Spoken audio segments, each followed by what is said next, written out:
আজকে যে ঘটনাটি বলতে যাচ্ছি তা আমার নানির কাছ থেকে শোনা একটি সত্য ঘটনা। চলুন ঘটনায় চলে আসি। আমার নানারা ছিলেন দুই ভাই। পুরান ঢাকায় নিজেদের পৈতৃক বাড়িতে তারা তাদের পরিবার নিয়ে যৌথভাবে বাস করতেন। তাদের বৃদ্ধ মা তাদের সাথেই থাকতেন। ঘটনাটি ঘটে আমার বড় নানার সাথে।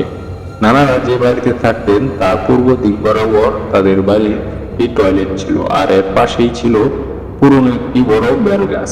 বাড়িতে একটি মাত্র টয়লেট থাকায় অনেক মানুষ তা ব্যবহার করার কারণে স্বাভাবিকভাবেই তা নোংরা হতো। আমাদের বড় নানা প্রতিদিন ফজরের ওয়াক্তে উঠে টয়লেটটি পরিষ্কার করতেন। ঘটনাটি যেদিন ঘটে সেদিন ছিল পূর্ণিমা রাত। চাঁদের আলোয় চারদিক ভরে ছিল। হঠাৎ কোনো কারণে ওই দিন নানার ঘুম মাঝরাতে ভেঙে যায়। তিনি বাইরে তাকিয়ে দেখেন চারদিক ফর্সা হয়ে গেছে। তিনি মনে করেছিলেন যে ফজরের ওয়াক্ত সম্ভবত হয়ে গেছে। তো তিনি একটি ঝাড়ু এবং একটি বালতি আর হাতে একটি হাঁড়িকেন নিয়ে টয়লেট পরিষ্কার করতে বের হয়ে পড়েন। চোখে ঘুম থাকার কারণে তিনি বুঝতেই পারেননি তখনও ভোর হতে অনেক দেরি।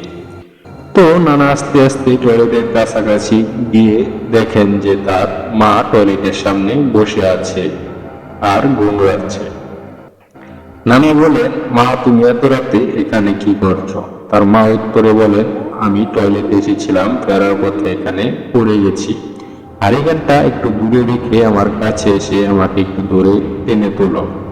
তো নানা অত শত না ভেবে হারিকেনটা রেখে তার মার দিকে যেতে লাগলেন। হঠাৎ কিছু দূর যাওয়ার পরই পেছন দিক থেকে তার মার কণ্ঠে তাকে ডাক দিয়ে বলল, বাবা ইউনুস, তুমি একা একা কার সাথে কথা বলছো?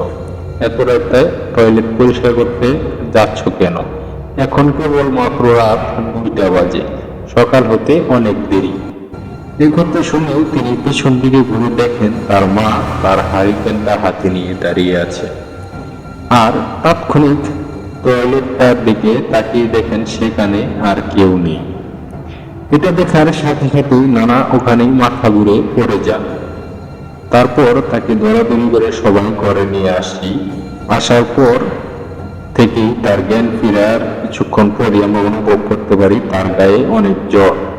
এরপর একজন হুজুরকে ডেকে আনা হয়। তিনি বাড়িতে ঢুকেই বলেন, এখানে খারাপ একটা জিন আছে। টয়লেটের পাশের বেল গাছটাই থাকে সে।